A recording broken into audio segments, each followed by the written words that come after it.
ரஜினிகாந்த் ஒரு நேர்மையான விவசாயி. அந்த ஊர் தலைவரான ரஜினிகாந்தின் மாமாவுக்கு 2 மகள்கள். மூத்த மகள் அம்பிகா, இளைய மகள் ராதா. நடுத்தர வாழ்க்கை வாழும் ரஜினிகாந்த் அம்பிகாவின் மேல் காதல். ஆனால் அம்பிகாவோ ஆடம்பர வாழ்க்கை வாழ வேண்டும் என விருப்பப்படுகிறாள். ரஜினிகாந்தின் தன் மாமாவிடம் பெண் கேட்க அவரும் அம்பிகாவை திருமணம் செய்து வைத்து விடுகிறார். அம்பிகா விருப்பமில்லாமல் வாழ்கிறார். அவர்களுக்கு ஒரு பெண் குழந்தை பிறக்கிறது. இருப்பினும் அம்பிகா வாழ்க்கையில் ஒரு ஈடுபாடு இல்லாமல் தத்தளிக்கிறாள். ஒரு கட்டத்தில் தான் வேலை செய்து வந்த செல்வந்தரின் மகனுடன் அம்பிகாக்கு காதல் ஏற்பட, பெற்ற மகளை வீட்டிலேயே விட்டுவிட்டு அவருடன் வீட்டை விட்டு வெளியேறி சென்னை செல்கிறாள்.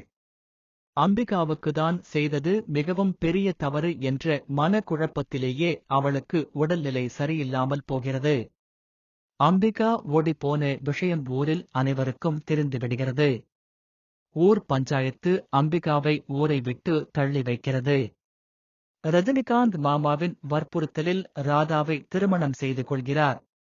ராதாவை மணந்த பிறகு ரஜினியின் வாழ்க்கையிலும் நல்ல மாற்றங்கள் உண்டாகின்றன. அதே சமயம் அம்பிகா தான் செய்த தவறுக்காக தற்கொலைக்கு முயல்கிறார். செல்வந்தரின் மகன் அவளை காப்பாற்றி ஊருக்கே திருப்பி அனுப்பிவிடுகிறார். ஊருக்கு வெளியே குடிசை போட்டு தங்குகிறார் அம்பிகா. மேலும் தன் மகளை பார்த்து பேச முயல்கிறாரே, அதை பார்த்த ராதா குழந்தையை வீட்டிற்கு அழைத்து வந்து கண்டிக்கிறாள். குழந்தையும் இனி அம்பிகாவை பார்க்க செல்ல மாட்டேன் என்று சொல்லிவிடுகிறாய். காலங்கள் உருண்டோட ரஜினிகாந்தின் பெண்ணும் பெரிய மங்கை ஆகிறாள்.